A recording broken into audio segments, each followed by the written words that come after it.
ভালো মনে করে তাই বলুন। আসসালামু আলাইকুম প্রিয় সাংবাদিক ভাই বোনেরা এবং প্রিয় দেশবাসী।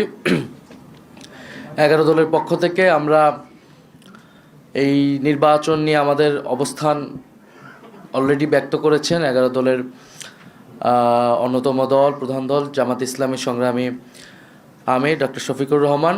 আমাদের অবস্থান খুবই সুস্পষ্ট। এই নির্বাচনে সুস্পষ্টভাবে ফলাফলে কারচুপি হয়েছে। ভোট সুষ্ঠু একটা পর্যায় পর্যন্ত সুষ্ঠুভাবে হয়েছিল, আমরা সেটাকে স্বাগত জানিয়েছিলাম। কিন্তু ফলাফল যখন ঘোষণা করার সময় হয়েছে, ওই সময়টাতে স্পেসিফিক অনেকগুলো আসনকে টার্গেট করে আপনারা দেখেছেন বাংলাদেশ খেলাফত মজলিসের আমির আল্লামা মামুনুল হক ঢাকা 13, সেই আসন, ঢাকা 8 আসন, বাংলাদেশ জামাত ইসলামের সেক্রেটারি জেনারেলের আসন, এরকম স্পেসিফিক কয়েকটা আসনকে টার্গেট করে সেটার ফলাফল পরিবর্তন করে দেওয়া হয়েছে। কেন্দ্রগুলোকে দখল করে সেই কেন্দ্রে জোর করে প্রশাসনকে ব্যবহার করে সেই ফলাফল পরিবর্তন করা হয়েছে। এখন যেই প্ল্যানের কথা আমরা শুনেছি, আমরা সেই প্ল্যানের একটা বাস্তবায়ন বা সেই প্ল্যানের একটা স্বরূপ কিন্তু এই নির্বাচনে আমরা দেখতে পাচ্ছি।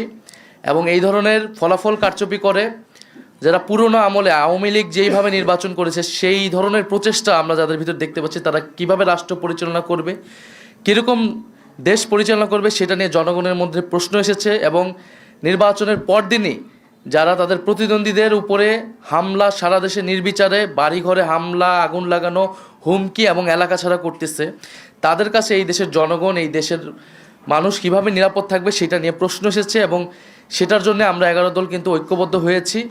এবং ডক্টর শফিকুর রহমান বলেছেন স্পষ্টভাবে যে এটার জন্য রাজপথে নামার প্রয়োজন হলে আমরা সেটার প্রস্তুতি নিচ্ছি। কারণ এই দেশের মানুষকে যারা 11 দলের পক্ষে নির্বাচনে কাজ করেছে, নেতাকর্মী সমর্থক, তাদেরকে হেফাজত করা, তাদেরকে রক্ষা করার দায়িত্ব আমাদের।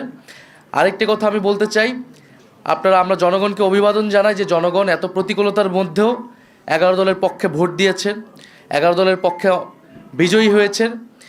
অনেকেই অনেক কারচুপি করে তাদের বিজয় আটকানো যায়নি। আপনারা দেখবেন যে গণভোটে কত পার্সেন্ট ভোট পড়েছে, 60% ভোট পড়েছে, 60+ ভোট পড়েছে। এই নির্বাচনে কিন্তু সুস্পষ্ট দুইটা পক্ষ ছিল, একটা সংস্কারের পক্ষ, পরিবর্তনের পক্ষ, যারা সংস্কার চায়, গণতন্ত্র চায়, চাঁদাবাজি বন্ধ করতে চায়, দুর্নীতি লুটপাটের বন্ধ করতে চায়, বিচার এবং সংস্কার চায়, আধিপত্য তো বিরোধিতা চায়। আরেকটি পক্ষ যারা পুরনো বন্দোবস্ত, পুরনো রাজনীতিকে প্রতিনিধিত্ব করেছে, যারা 72-এর সংবিধানকে চেয়েছে, যারা পুরনো যত ধরনের রাজনীতি আছে, যারা ঋণ খেলাপিদেরকে প্রশ্রয় দিয়েছে, যারা লুটপাট দুর্নীতি, সেই একই রাজনীতি করতে চায়।